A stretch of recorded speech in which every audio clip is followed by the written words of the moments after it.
Judo, the sport of respect, precision, and discipline, until it isn't.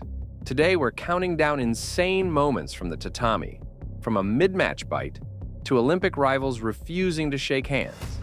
Let's get into it. At first sight, this looks like a regular newaza exchange. Snick in blue is applying a juji gatame, regular arm lock. However, her Kazakh opponent doesn't just submit by tapping, she bites her opponent in her calf.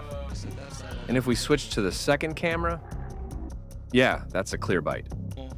Since she tapped, Abilkadirova does not seem to be disqualified here. However, she has not fought in an official judo tournament after this. While biting may be difficult to spot by referees, this incident was easier to see. At this year's World Championships in Budapest, Madzhidov and Bayartsengel both forgot they are judoka instead of Muay Thai fighters. I guess Madzhidov had shin guards, while Bayartsengel did not. Ouch. In the end, both fighters just received a shido, and all was forgotten. Approximately 6 weeks later, this young Georgian athlete seemed to have been inspired by the two men before. He is fighting for bronze and running out of time. However, his opponent keeps blocking his attempts to close the distance. As the time runs out, he is repeatedly told by the referee to step back. Then, as the buzzer goes, he kicks his opponent. I hope the bruised shin bone is worth the bronze medal. Now, we go back all the way to 2013. German judoka Malzahn is fighting in the Tokyo Grand Slam against a Japanese opponent. Do we classify this move as kumikata? Back to some more newaza action. Well, here we see Georgian heavyweight Tushishvili attempting some newaza action.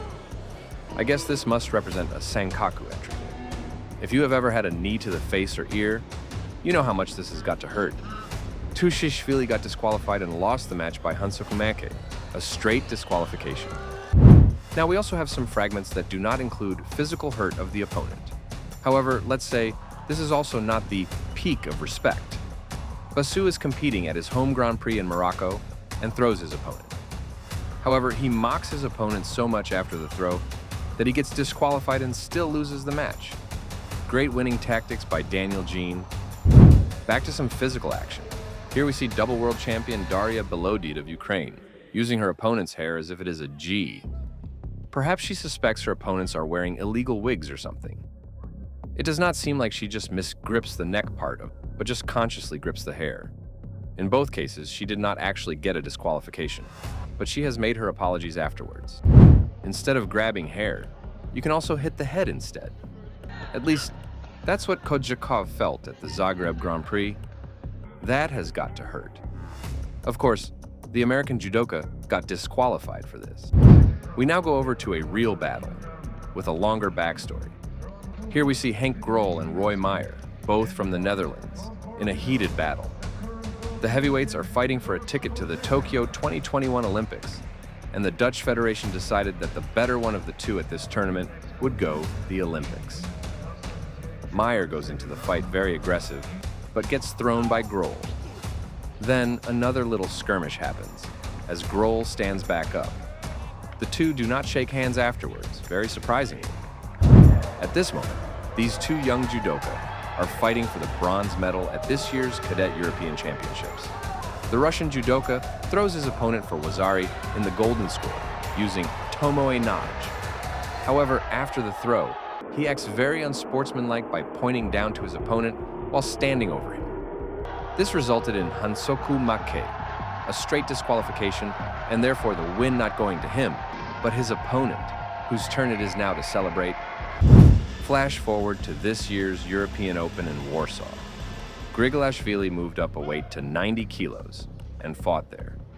He reached the final, where he faced Riner from the Netherlands.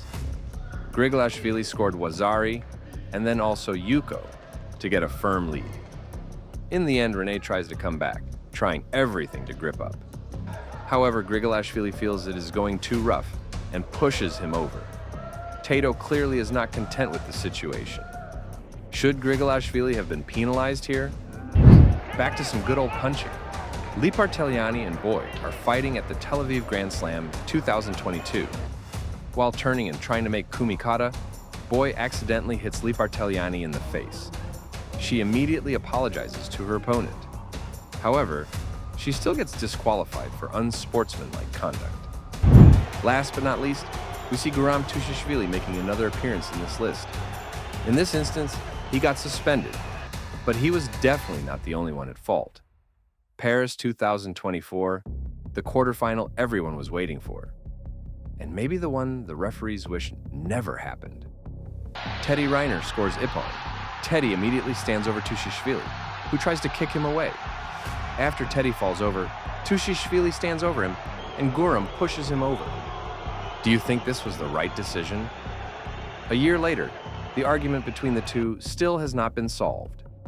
Guram took silver at last year's World Championships, where Teddy was handing out the medals. However, Guram did not look at him and did not shake his hand. From bites and blows to rivals who just can't let go, the Tatami has seen it all. Which moment had you shouting at the screen? Comment below, and I'll see you in the next one.